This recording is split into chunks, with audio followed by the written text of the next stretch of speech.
and people just soak it in. They don't seem to want to find the truth for themselves. Oh, so he said this. Let me find out if it's true. No, they soak it and say, yeah, it's got to be. Yeah, it's true. Yeah, you know.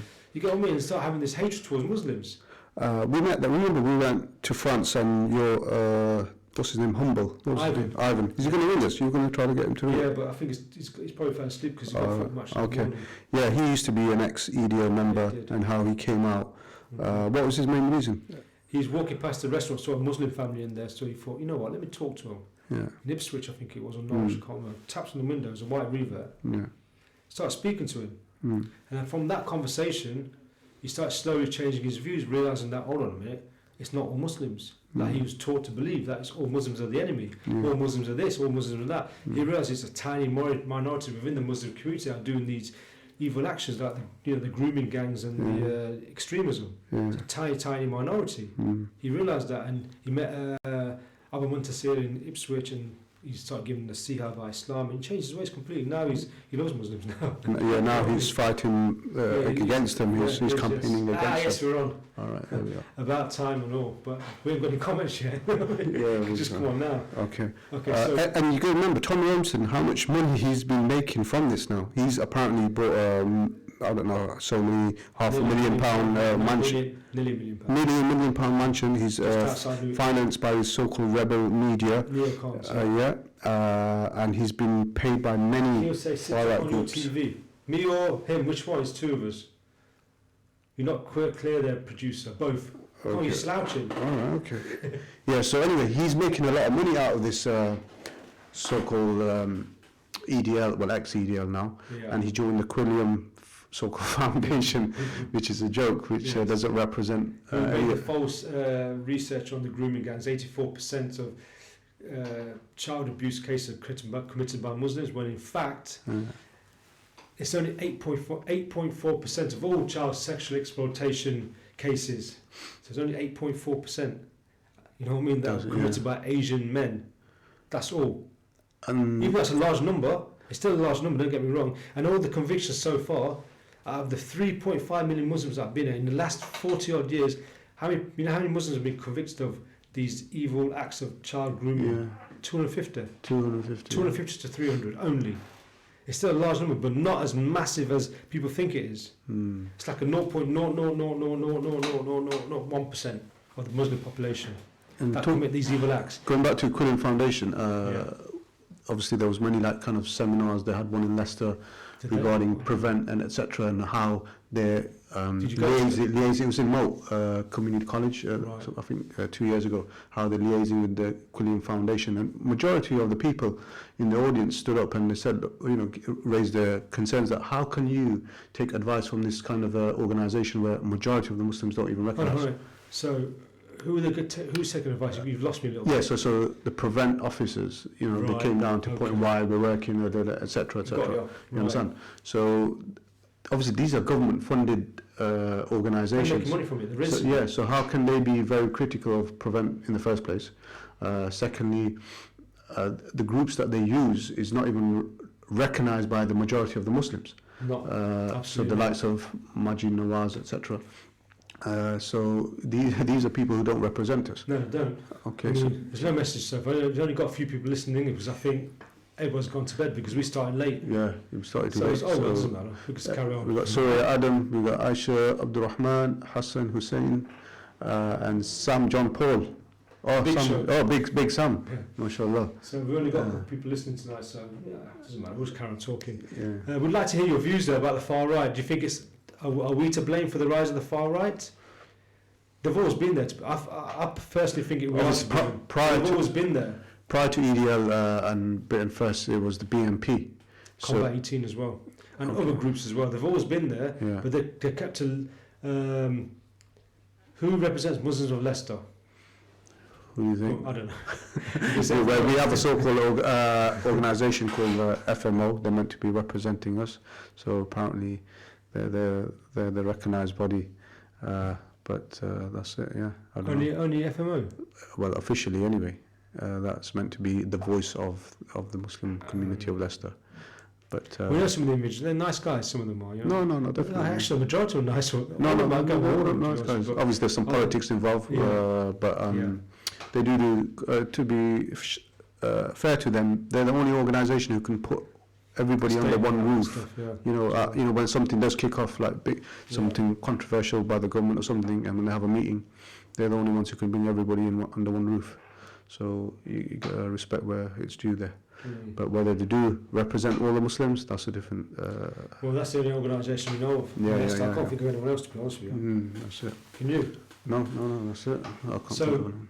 What was I said before? So before the rise EDL, of then, EDL and all those other groups, we had far right groups, but they were undercover. They were underground because of racism. But now, because of this Islamophobia, well, I don't like using the word Islamophobia because it means people are scared of Islam. And these guys ain't scared of Muslims. It's anti-Muslim hatred. That's what it is. These guys are anti-Muslim. Because of anti-Muslim hatred out there, these groups have become stronger and bolder. And you've got politicians like Donald Trump, Muslim ban. And you've got the rise of the far right in Europe. You know, things like this. And, you know, obviously ISIS have not given us a very good reputation, have they? I mean, they've done some evil things, but barbaric things, which I've never seen before in my whole life. Never in my life I've seen actions like what they've done. But then the argument would go if there was no foreign intervention in these countries, would ISIS have existed? Yeah, so then it goes even. There would be another form of it. Okay. You know what I mean? There would always have to be a bogeyman. You know, in terms of your friends, because majority of these followers of EDL and Britain First, they seem to be like football hooligans. Yeah. So, do you, any conversations you've had with any of your past mates who've turned to these kind of groups? To be honest with you, they're not like that. The ones I know, they're quite against it because the boys in the 80s, they were growing up. They were very, what's the word for it? They were very culturally aware. And they were very open-minded. Yeah, more diverse. This new batch. Yeah. Who were on the fringes, who have all of a sudden come to the forefront now. They're more right wing, more far right. Even with the amount of Muslims they're from out of town though. They're from the places like Colville. Because we have probably the record amount of Muslims playing in the Premier League than ever before. About 40 players now. Yeah. So even with that, Okay. Even though it's bizarre because you get people from these far right fringe groups that basically. Do that a second. They when so for example Riyad Mahrez scores, they'll be clapping and cheering, but at the same time they'll be like, Muzzy this, Muzzy that. Is that a phone call?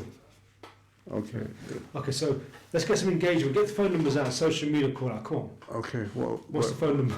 We need the phone number, my friend. The phone number's not. Yeah, it's on that leaflet. Okay. Phone number is, please, if you want to call in, you can call, that's for advertising. Okay, 0116, no, that's not the number. Where's the phone number? Riaz, what kind of presenting are you doing here? Yeah, I've got it. Is it 212-9324? That's not a number, is it? Okay. Here it is, 212-9324.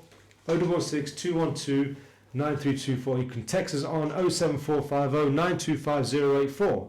Do you want to repeat that, bruv? Okay, so you can either ring into the studio at Leicester or 212-212-9324. That's 212-9324, or you can text in 07450 925 084. Okay, so yeah, you were saying. I can't remember what I was saying. So you were saying, so some of you so basically the ones that have just come into, well, they've been around for the last 20 years and have come up in the ranks in the football scene, or you want to call it. They're from out of town. Okay. Colville, place like that, and there's hardly any Muslims there, and they basically listen to people like Tommy and UKIP and things like this now. So they're even when it comes to Leicester, they see Leicester, they see loads of Muslims walking around. They think we've invaded the city. That's what they think, and they've got this backward mentality. They think that we're the enemy, basically. Surprisingly, because in Liverpool they all love Mohamed Salah. Yeah, scoring goals. Is there a different story down there? Any of your intelligence? Well, Liverpool has always been a socialist city. Okay. It's very socialist. Yeah. I'm talking about places out of town. Mamadou Salou Jalou. Sorry, I don't say that properly. He says, "Thank God to see your. God bless your." Okay, thank you, Mamadou. Yeah, so basically, because they're from out of town, these guys are. Whereas Liverpool has always been historically a socialist sort of city. The first mosque in England was in Liverpool, yeah? Yeah, of course, yeah. Abdullah Quilliam, rahmatullah alayhi, yeah? In 1886, was it? Something like that, I can't remember Yeah, exactly. something like that. I can't remember either. It's quite a long So, time. But yeah. they've always been a socialist city. So Liverpool, by far, has always been like... Leicester's kind of been a socialist city recently, but now, before, now it's sort of changing a lot now. It used to be Labour, but now you can see someone's leaning towards the right wing now, Conservatives or UKIP now, so it's all changing now. The dynamics are all changing in politics because of immigration and because of Islam. I don't want to use that word, but Islamophobia, because of Muslims. And as Britain voted for Brexit by a slight majority, 4%, would that not indicate, and the majority of them obviously voted due to immigration? Yes. The one that who did. Yeah. So Muslim immigration. Would you say only Muslim? No. Yes. What about the other European? It's all to Muslim immigration. Yeah. Trust me, because I know Brexit, it gave these guys an open ticket to become racist. Socialists are also racist. Okay, interesting. What do you mean? Now, what? Give me an example. If you can text back the texter with some examples. Yes, please, because I'm just talking about Liverpool has been a left-wing socialist city, and they're not the ones I've met are not racist at all. The ones I know of. What was I say? Yeah. So Brexit gave these guys a ticket to become more racist, to come out of the woodwork, because they won by 4%. I remember walking down to City Retreat. I'm going to mention City Retreat. Walking down to City Retreat in the morning when the Brexit vote was done, walked past 5 blokes, about my age, bald heads, you know what I mean? We're going to get rid of these lot. And I looked and I thought, I was going to say, you what? I was born here, you. And I was, and I thought, you know what? Let them have their glory. I just carried on walking to City Retreat. That's the sort of attitude. They all came out early in the morning to go to the pub to celebrate they won. To celebrate 10 o'clock in the morning.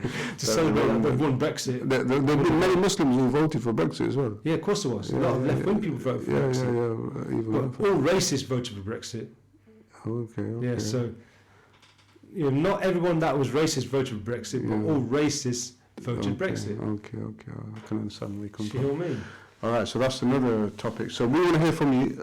Do you think the Muslim population in UK, or generally, have given rise to far-right groups? Remember, the first time Paul Golding came to Leicester, I said, look, I'm going to go and see him. But Riaz said he might get knocked out, so forget it. Only kidding. He did get a bit scared though, anyway. Are Muslims racist? Are Muslims racist? Yeah. Yeah, of course they are. Yeah, we got racism within the Muslim. That's another topic. Yeah, we got racism within our community. Yeah, of course we are. But remember when he came to Leicester and he was campaigning for Brexit at that time. He was. Yeah, and he was like a different man when he came to Leicester. Yeah, can you remember? He was like all polite and. You know what? When you saw him the first week, I saw him the second week. You saw him the second week, yeah. But when I interviewed him the first time, he was just like a total different person. Yeah. He was like, whoa, is this the same? But there was no one opposing him that day, was it really? There were these, to hand it to these anti-fascist groups. UAF. You got to hand it. They're fighting our battle. I know, we're not doing it. When the EDL came here. Yeah. We was all in Highfields and they went to town to oppose them. There's only handfuls went to town as well. But the majority of us like all behind the... to be fair, the police had it very good. Yeah, but we should have went town and stood with them to support them. So they're always fighting off. They are. One day going to say, you know what, forget it, we're not going to fight your corner anymore. They're going to turn around and say no. So why did so many Muslims vote for Brexit? I have no idea. Yeah. I was Brexit. Yeah. You done Brexit? I was pro-Brexit. I didn't vote. I was pro-Brexit. Okay. By the time Britain got their own sovereignty and but then all the racists voted for Brexit as well. So I can understand because there have been people who voted. There's a lot of left-wing people voting. Yeah, for Brexit. You know what I mean? That's why they probably won the vote as well, 52%, by 4%. Anyway, so you were that percentage that took us out of Europe. I didn't vote. Oh, you did vote. Okay. But I was pro-Brexit. I thought, it's a good idea at the time. I'm not so sure now, to be honest with you. It seems like a mess at the moment. That time, went to see Paul Golding, okay? Yeah. When I went to see him, I went to speak to my wife and 2 of my kids. Yeah. And he thought the camera was off, and he was a completely different person. He was polite, he was talking to me, having a laugh with me, you know, just, you know, being a nice guy. I was like, hold on a minute, what's going on here? I thought he'd be aggressive and loud, obnoxious. But as soon as the camera goes, as soon as he thought the camera was switched on, he goes, oh, the camera's on. Completely changed. Hold on a minute. 1 minute ago, you're all nice and gentle. Now the camera's on. You're getting all this, you know, bravado. Bizarre. It's all for show, isn't it? I think he saw there was a gap in the market with Tommy stepping down, and he thought, I can create my own group and become a leader as well. Yeah. But his partner, that Jaden, she's apparently been banned recently from Facebook, YouTube, etc. I think as well. I don't think we should ban them. Yeah, he's going to go underground. I think we should have an open debate with them. I think they should be. But it gives them more exposure to. Yeah, but people see how idiotic they are, because a lot of people start opposing them. Not realising how. Because if we don't have dialogue, if you don't debate with these people, they'll fester and get bigger and bigger and bigger. If you try to shut them up all the time, shut up, what happens is they get stronger and stronger and stronger. They talk about freedom of speech. Okay, we've got Akil, our Akil big man joined us. Ibs has also joined us. We're not commenting. But I'm not commentating. They're listening but not commenting. Yasin Patel's there, Samir Sheikh, MG Mohammed Fahim, okay, Ashfaq, Abanullah. We'd like to hear some of your comments because... What's your thoughts? Because I'm talking too much and I'm getting tired. What are your thoughts on this gentleman and ladies, of course? Yeah. You know, it'd be great to hear your views. If you can ring in on 016 212 9324. It's like the graveyard shift we used to do 2-3 years ago. Text is on 07450 925084. Yes, it is a graveyard shift. We got a guest in the studio. Maybe he can give us a few words on this. But Yasin, what are your thoughts on this? Come to this man. That's all right. There you go. It's fine. How much working? All right, go on. So, Brother Yasin, what's your thoughts on this so far? What we're saying? Sit properly. Sit up straight. Let's swing the chair. My first time on a studio. I think I was reading an article the other day, and it mentioned that the Muslims or religious groups and the far right have a lot in common actually, and a lot of it comes to wanting a sense of belonging. So we can, get through to them in the same way as the far right have taken them in, is they giving them a sense of belonging. And the same way a lot of people revert to Islam, because when they come forward to it, they have that sense of belonging, a sense of being part of a group. And that's usually why that they turn towards far right groups. So we can also connect to them the same way. The same reason why a lot of people that come away from far right groups towards Islam is they have the same sense of belonging. So I think if we are going to connect to them, we can show them the similarities. But do you think the minority of Muslims who've done extremist acts has given rise to these far right groups? See, I'm a little bit of a believer in conspiracy theories. Yeah, go on. Because I believe that they... By the way, these are not the views of either. It's just this brother's views. I believe that they stem from some sort of truth. Okay. So there's possibility that there's a bigger hand behind things. But of course... so you're saying these kind of groups are funded by other... funded mostly funded from American neocons. I'm not going to give... I'm on radio first time, so I have to be careful. Ofcom rules. No, as long as you don't say a politician's funding them, you should be alright. You can have your conspiracy theories. But those aren't far-fetched. I think conspiracies stem from some sort of truth. There is an element of truth in it, just that. So what's the conspiracy? What's your conspiracy? Come close to the microphone, bro. Quite far away. Not going into detail, but again, as Brother Riaz mentioned, the grooming gangs. Majority of the grooming gangs were white.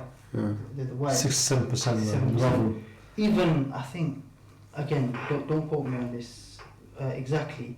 In the past 2 years, about 99+% of terrorist acts in America have been from far-right groups. I mean, since That's 10 years. 2000 and since 9/11, you got to think how many majority or major attacks have happened coming from Muslims. Yeah, that's the known statistics where terrorism, Islamic so-called terrorism, as it's the statistics of numbers are much less compared to these far-right groups, and even in America especially. Yeah, especially in America. Well, okay, we've got a message here. If the producer can click on see more, can read the whole thing. Your mates. Ivan. Ivan, yeah. Took the words out of my mouth, Riaz. Denying those with extremist views access to social media platforms as Facebook has done today will not tackle the underlying ideologies which fuel extremism, and doing so risks pushing the problem underground where it cannot be moderated and flagged at all. The danger I see is that these other non-mainstream platforms will allow violent, hateful views to go unchallenged, increases people's vulnerability and exposure to unmonitored extremist ideas. For example, GAB, G-A-B, ever heard of that? No. It's a platform for far-right extremists to go on there and spew their hatred. It's an American thing. It's like Facebook, but it's different sort of. It's called GAB. It's got a frog on it. Okay. You've got far-right groups on there, loads like Generation Identity, which is a European group that calls for the eradication of Islam in Europe. Okay. That's what they call for, eradication of Islam in Europe. They've got a big platform on there. And you've got other groups like Britain First, and you've even got Tommy Noisy on there as well. You know, they use that as a platform. Okay. So it's not warranted. You got a fan here. Look, Sam Ahmed. I don't know who he is, but he's saying Salam. As I said, I wasn't intending to talk, but I've been pulled into the conversation. Okay, no, Jazakallah, But as Ivan Humble mentions about, but Ivan, not Ivan. Ivan Drago. Ivan Drago, bro. That as I said, I work with majority non-Muslims, and dialogue is the most important thing. Okay, Shazad, resident boxer, mashallah. Something not right with the mic. Sound engineer, sort it out, lad. Okay, Which microphone? whose mic? Is it mine or is it Yassin's or He's sorting it out. We've got Justin, he's sorting it out. Okay. Closer, go on, get closer, that's what it is. Yeah. Okay, so, yes, if we don't challenge these groups, they're going to go underground. Yeah. We have to challenge them with knowledge, with hikmah, and with evidence. Yeah. You know, with stats. If you can challenge them with stats, they usually go quiet. They can't argue with you. But their tactics have kind of changed. Both of the groups, well, EDL's kind of taken over. Remember, Britain First, they used to come to masjids when yes, nobody's there. A few chachas were inside the masjid. After Zohar on a Monday afternoon. Yeah, intimidate the chachas, yeah, and they'll go off. They never dare to come on a Friday. No. So they stopped doing those kind of hooligan type tactics, and I think they're trying to get more involved in politics, making it look like there's some kind of political party. Well, the far right are getting big in Europe now. They're winning election seats. Yeah. You know what I mean? For example, Tonya, he only needs 8% to become a member of the European Parliament. He needs 8%. That's all he needs to become a member of the European Parliament. If we don't go out and vote against him, he could become, you know, an elected member of European Parliament. That's another discussion, obviously. But that's still the far right. No, I'm saying people who think it's wrong to vote, who live in the Muslims who think it's wrong to vote, who live in this country. We had a discussion over with some brother of ours, and I can't understand these people. If they don't want to be part of British society, we have more rights here than certain Muslim countries. Yeah, of course. And we need to vote. Yeah, and if we don't vote, then like you said, these kind of far-right groups come in. We'll come in. Yes, we'll make things difficult for us. And subhanAllah, this country's given us a lot to us. So. Okay, Ivan says, for far too long we have been quick to judge and label any thought we disagree with rather than engage in healthy debates in public spaces. Absolutely. We can't shut people down. We need to argue with them. We need to come with stats, knowledge, you know, use a bit of hikmah. You know, we need to challenge these people, because if we don't challenge them, they're just going to carry on. You know, as I said, my job involved me working with majority non-Muslims. Mm-hmm. And the thing is, the first thing they usually ask me is questions regarding Islam, because they see the beard, and I expect it. So it's important for Muslims to equip themselves with knowledge, and the best way to eradicate racism is knowledge, because I personally think racism is just a form of ignorance. And usually when you answer their questions it sort of irons out the issues in their mind. But I think most Muslims have to involve in dialogue. We have with to. non-Muslims. We have to. If we don't involve in dialogue, like we had dialogue with Paul Golding. Yeah, yeah. And the question he was saying to me, the stuff that he was trying to fire at me, I fired back at him with knowledge. I finished it right. And he came out, we talked numbers and he never came back. Because I thought I was too much for him, he was too much for him as well. I thought he couldn't handle it. So everything he tried to fire at me, I answered him. He tried to change the subject to another thing and I fired back at him. And kept answering him and he couldn't do anything. He was like, got into a faffle, you know, and he said, okay, look, I tell you what, take my number and we'll meet and shook my hand, you know what I mean? I thought, yeah, great. Yeah. Never flipping contacted me at all. We've got to do the same thing with other people. Like, I've seen a video on YouTube where Tommy was talking to a young Muslim girl, and he was trying to say about Ibn Kathir's tafsir of the Quran, saying that he said the word mischief means to kill non-Muslims. See, he twists things. Ibn Kathir never said that. But this young girl didn't know he never said that. So that's why you need people in knowledge to challenge him and say, well, Ibn Kathir, mischief does not mean kill non-Muslims. That's what he was saying. Ibn Kathir was saying, mischief, when your wife's mischievous, this way it's great, so you're allowed to hit your wife if she's being mischievous. And he goes, in Ibn Kathir, mischievous means to kill non-Muslims. The hell, where's he get that from? Completely different, on a different tangent altogether, you get what I mean? And I've noticed when they do have him on some platforms, they never bring a credible Islamic scholar. No, they don't. They never. Someone can't speak English properly. Yeah, it's either that or somebody half-baked. Yeah. Why do they give them the platform? That's what makes me laugh. Why give them the platform? Why do they like, for example, when anything happens like a terrorist attack, they used to always bring on Anjem Chowdhury for the Muslims. You know what I mean? You used to always bring on Anjem Chowdhury on for the Muslims. All the time.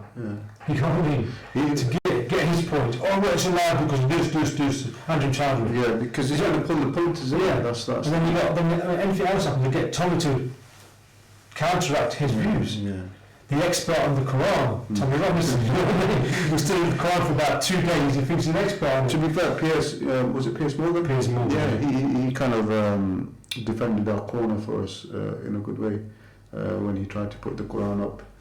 Tommy was but he didn't know the ayahs of the Quran that Tommy was quoting. Piers Morgan had a clue about what he was talking about, so he didn't really, he only said don't be disrespectful, so give him all credit's due, but he needs someone, a credible Islamic scholar to say, hold on a minute, no, that ayat means this. But then he kept saying about, well, most of the majority of Muslims that follow Ibn Kathir's tafsir of the Quran will say it means that. It's very clever, you need someone who can combat that slyness that has, that sly sort of attitude he has. Up in the game, they're even reading hadiths and... exactly, but he's misinterpreting, but he's saying that the majority of Muslims follow this misinterpretation. So he's clever as well. And they always bring up the Hazrat Aisha incident. Every time, even Paul Golding, when I met him that time, he brought that up. But that's such a ridiculous argument. Medieval England, we're talking 300-400 years ago, the average age to get married was about 14. No. 100 years ago, 120 years ago, 130 years ago, Victorian England, the average age of girls were getting 10 years old.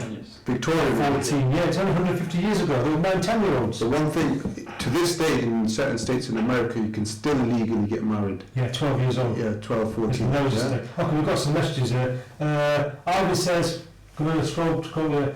I held difficult views about the Muslim community I wrongly believed was his problem. Specifically, I interpreted the actions on his views of Islam. I interpreted the actions and his view of Islam of Anjem Chowdhury as representative of the entire Muslim community, as he was the go-to Muslim for media. That's what I just said now. Same thing. And Fahim says, Muslim media educator on how to combat the arguments made by the far-right extremists. Yep. Often online, our community falls into swearing, cursing, and not making any constructive arguments. Absolutely, I've seen it millions of times. That just makes us look worse.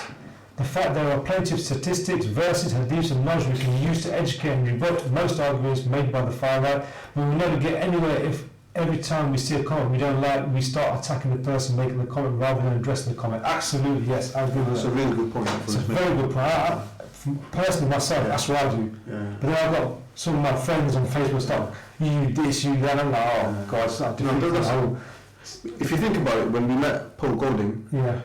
I think he was shocked in the sense that More abusive. what's happening here? Something's going wrong here. Yeah, there's no one giving us abuse here, and he kind of put him in the back foot, and it made him look even more stupid because he was coming across Muslim, and now all of a sudden he was saying, look, he personally said, I've got a problem with you. So he just kind of contradicted himself totally. So subhanAllah, that brother, what's his name again? He had a really good Fahim. Okay, Sam Ahmed says, better engagement from all of us. We live in a multicultural community. Yep. We need to engage whenever we go out of our community. Media that make money, sell newspapers or TV reviews, and Charlie helps that cause. He does absolutely. Yeah. That time we met, well, like I said earlier about that guy hugging Tom Robson, he went a bit too far. Okay. Dialogue, fair enough, Yeah. but don't respect the guy. What about that milkshake incident? That kid's getting apparently he's got a GoFund page as well now. Why? I don't know. Protection. So I've had many death threats. I ignore them, I just block them. Okay. You're going to get death threats. If the Far Right sees an enemy, you're going to get death threats. He's got death threats because he threw milkshake over Tommy Robinson. What do you think? It was a good thing or a bad thing? He was surrounded by 8 or 9 people. Yeah. So he reacted. The first one got on me. He looked around and thought, all his boys are surrounding him. He's on his own. Yeah. Okay, he gave him a bit of jit before. He was giving Tommy Robinson a bit of grief before. I saw the videos. Racist scum, get out fast streets or whatever. Getting all that. Yeah. And he was told to stop.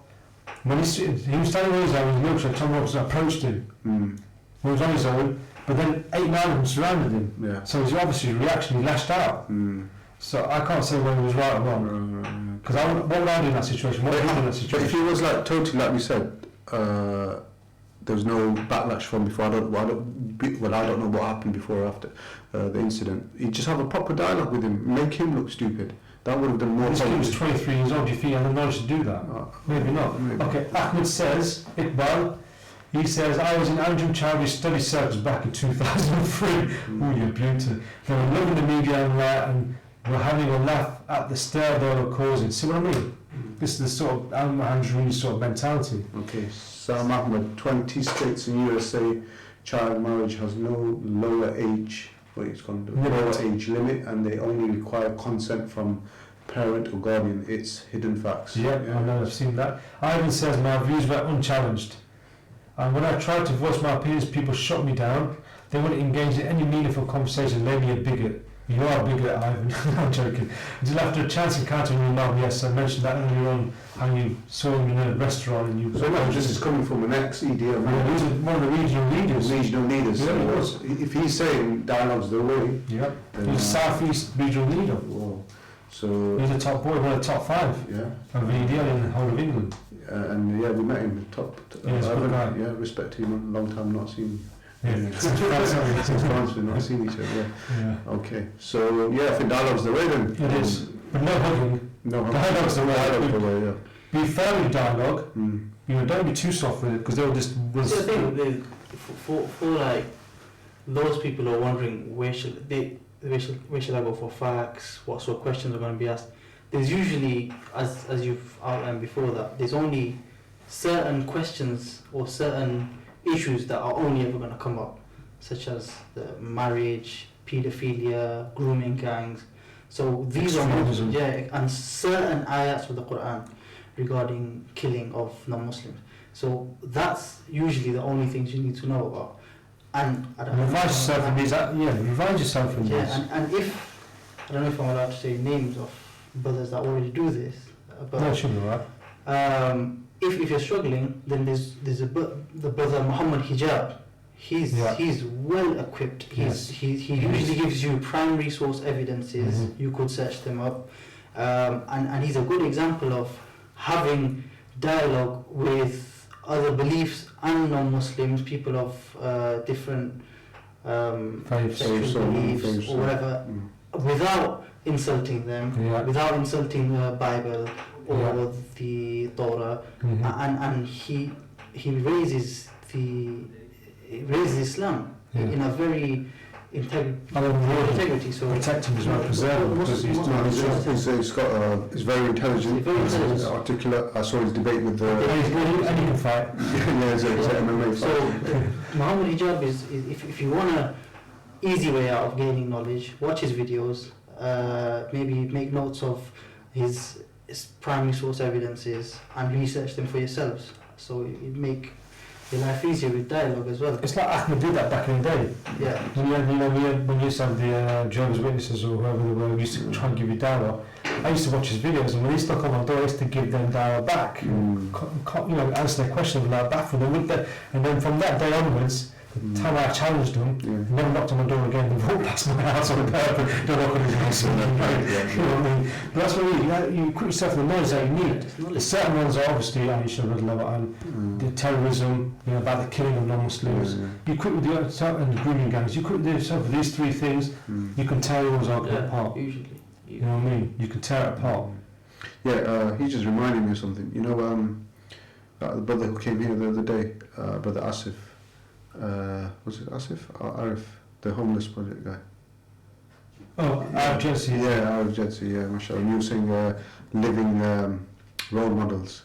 Yeah. So mashallah, definitely he is. But the Prophet, peace be upon him, said you should avoid praising people in their faces. Better to throw dust or soil on that faces.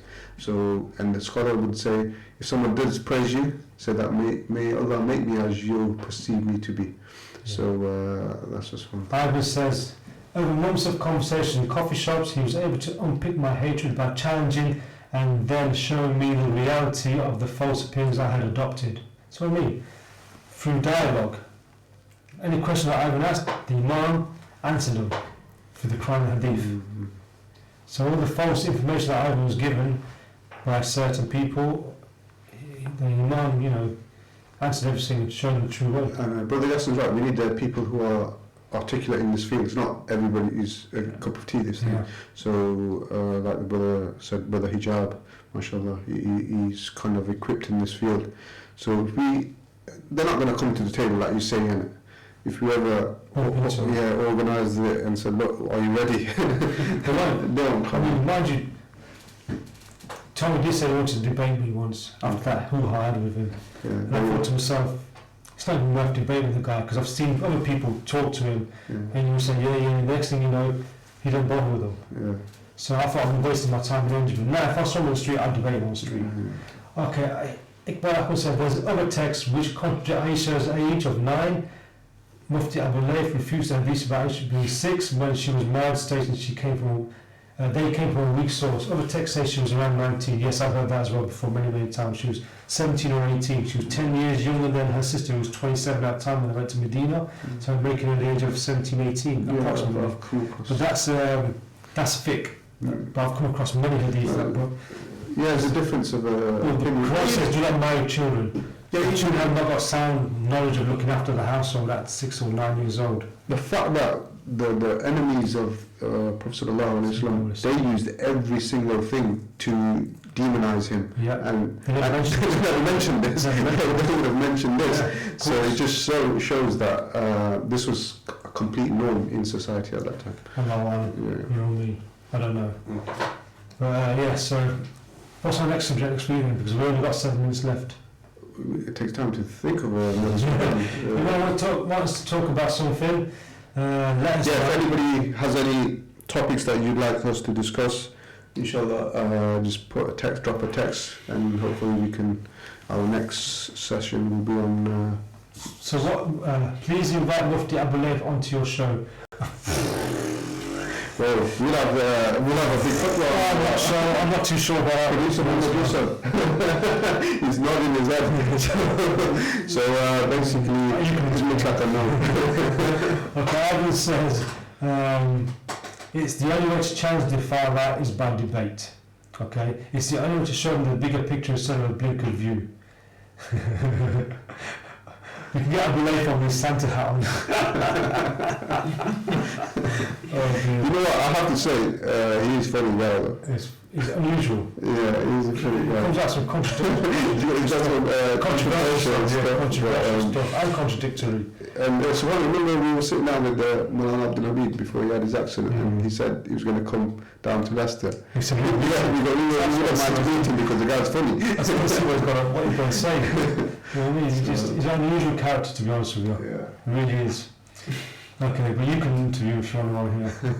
I don't think our producers will let him come. Okay, so we've got a few minutes left, so any sort of nasiha you can give to the viewers from the Quran and Hadith? Brother Yassin, he's very much more knowledgeable than me. I'm not joking, and I'm not trying to... Give some nasiha, please, before we leave. You can give What us can we some. do for dawah, for engagement with non-Muslims? What would you recommend? Especially with the far right. He's got no, stop. Yeah, all I'm saying, no, stop. Not even Ramadan, some general tips, even Right. in Ramadan as well. Of course, the main thing that we forget is we have to connect ourselves to Allah. That's the first. As Muslims, we need that connection with Allah first of all. Talking about myself as well. Usually we can't defend Islam because of our lack of connection with the Quran. Bishop. We haven't equipped ourselves or made an effort to learn about the Prophet's life, so we can't really say much. So we need to change ourselves first, and usually after that you can portray that good character and go on and study and debate. I wouldn't just say debate. You wouldn't have to debate. It's dialogue, as the brother mentioned before. But the first thing is make use of Ramadan and equip yourself not just with knowledge but the connection with Allah, with His Rasul sallallahu alaihi wasallam, and then you can go on and do other things. Absolutely. But until then, you want to change other people, or I try changing other people when I myself need to work on myself. There's a hadith about rectify yourself, then your family, and then the community. Yeah, Quran. Is it Quran ayat? Sorry. Someone says, great show, thank you very much. And Ivan says, right, off to bed, up early for our girls' footy, night brothers, night, Ivan. And I've already read that one. And hopefully your daughter will win tomorrow in the football match. You know what I mean? Okay. Yeah, that's great to see that. So learn your deen, learn, get connected with Allah more, learn about the Prophet's life, your seerah, and then you'll be able to challenge all these negative opinions and negative thoughts from non-Muslims, especially the far right. And I think the end conclusion from our talk that every person, every male, female out there, because we're on a daily level interacting with non-Muslims at work or social, leisure activities. So these are kind of basic questions that can be asked to us about, like you say, Aisha radiallahu anha, about grooming gangs, etc. So these are the ayats of killing in the Quran. So just equip yourself with the basic knowledge. If you were to be asked these questions, you can answer them. So I think that every listener should at least have that much knowledge. Okay, we've got less than 3 minutes left. So that's good to see from both of you. Well, there's no ads. Usually there's ads in between. No, it's late at night. Oh, late at night, no ads. Oh, okay. So any subjects you want to discuss next week, please make some comments now and we'll get around to discussing it next week. So I think last one we discussed was about why we think the youth, taking them far from the youth, is it social media? And today was about the far right, so next Thursday will be about, I don't know. We'll have to think about There's so many different topics out there. We've got to think of a topic which is going to be... So if any listeners out there want us to discuss something, we may, it could be possible we can discuss it, inshallah. Inshallah, tomorrow. Yeah. So I think that's where it's I'm tired now. yeah, I think we started late. we started late and we're going. I think we need to call it a day. Yeah. And Allah subhanahu wa ta'ala make us spend the rest of Ramadan with the way it should be, and in fact make it a means of our guidance and everybody else's. Inshallah. Assalamu alaikum wa rahmatullah. Assalamu alaikum wa rahmatullahi wa barakatuh.